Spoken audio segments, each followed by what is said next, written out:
సర్వలోకానాం విషజే భవసోగినాం నిధయే సర్వవిద్యానాం దక్షిణామూర్తయే నమః. అస్మద్గురు శ్రీ శ్రీ కైవల్యానంద సరస్వతి స్వామి గురు ప్రణామములు. ఈ వారం గ్రహచారం ఎలా ఉంది, గోచార ఫలితాలను తెలియజేస్తాం. అసలు ఫలితాలు తెలియాలంటే లగ్నకుండంలో చూసి తెలుసుకోవాలి. ఈ గోచార ఫలితాలన్నీ కూడా సామాన్యంగా అందరికీ వర్తిస్తాయి.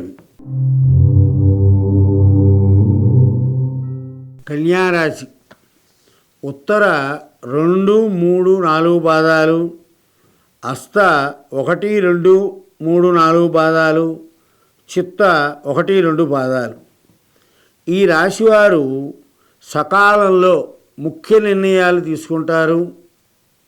వీరు ఇతరులను మోసం చేద్దాం అనుకునే లోపే వీరు మోసపోతారు. కుటుంబంలో ఆదాయానికి మించిన ఖర్చు, దానికి అనుగుణంగా సమయానికి డబ్బులు చేతికి అంది పనులను పూర్తి చేస్తారు. ఆరోగ్య విషయానికి వస్తే కొత్త సమస్యలన్నీ ఎదురవుతాయి.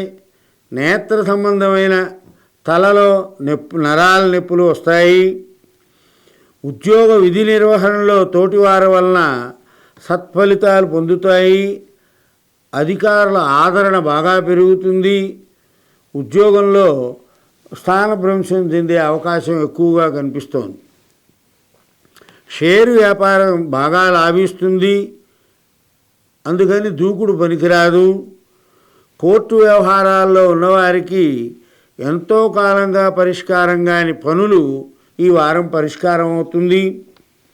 శుభపుణ్య కార్యక్రమాల కోసం ఎదురు చూస్తున్నవారు ఈ వారంలో పాల్గొంటారు. ఆ శుభ కార్యక్రమాల్లో పాల్గొని దానికోసం డబ్బు వెచ్చించి కుటుంబ సభ్యులతో చాలా జాగ్రత్త అవసరం. లేకపోతే భార్యాపుత్రాదులతో కలహాలు ఏర్పడే అవకాశం ఉంది. అందుకనే కోపతాపాలకు గురి కాకుండా చాలా శాంతంగా ఉండడం చాలా మంచిది. అకస్మాత్తుగా ఎవరితో అయినా సరే కలహం సంభవించే అవకాశం ఉంది. అందుకని మన మాట తొందరగా పడకుండా జాగ్రత్తగా ఉండడం చాలా మంచిది. మానసిక ఆందోళనకు గురి కావాల్సి వస్తుంది. ప్రతి చిన్న విషయంలోనూ మానసిక ఆందోళన ఎక్కువగా ఉంటుంది. ఆస్తి విషయంలో చాలా చికాకులు ఎదురవుతాయి. వ్యాపారస్తులకి పెట్టుబడుల విషయంలో సమయానికి సర్దుబాటు అవుతుంది. వ్యాపారస్తులకి వర్కర్స్ వలన చాలా ఇబ్బందులు కలిగే అవకాశాలు ఉన్నాయి. ఫైనాన్స్ వ్యాపారాలకి మొండి బాకీలు వసూలవుతాయి. కొందరు చాలా ఎదురు తిరుగుతారు.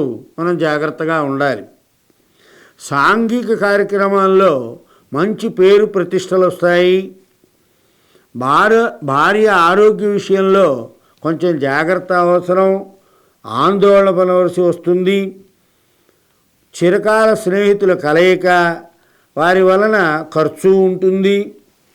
సంఘంలో గౌరవ మర్యాదలు చాలా పెరుగుతాయి. పన్నులన్నిటినీ బుద్ధి బలంతో తెలివిగా నెరవేర్చుకోండి. ఎట్టి పరిస్థితిలోనూ ఎవరికి హామీ ఉండవచ్చు, దేనిలో కూడా తలదూర్చవద్దు. ఉత్తర 2, 3, 4 పాదాల వారు శ్రీమాత్రే నమః అని 108 సార్లు అనుకోండి. హస్త 1, 2, 3, 4 వారు భగవద్గీతలో 15వ అధ్యాయం పారాయణ చేయండి, చాలా శాంతి లభిస్తుంది. చిత్త 1, 2 వారు ఆదిత్య హృదయం పారాయణ చేయటం కానీ వినడం కానీ చేస్తే చాలా మంచిది. మంగళం కౌసలేంద్రాయ మహనీయ గుణాత్మజే చక్రవర్తి తనూజాయ సార్వభౌమాయ మంగళం.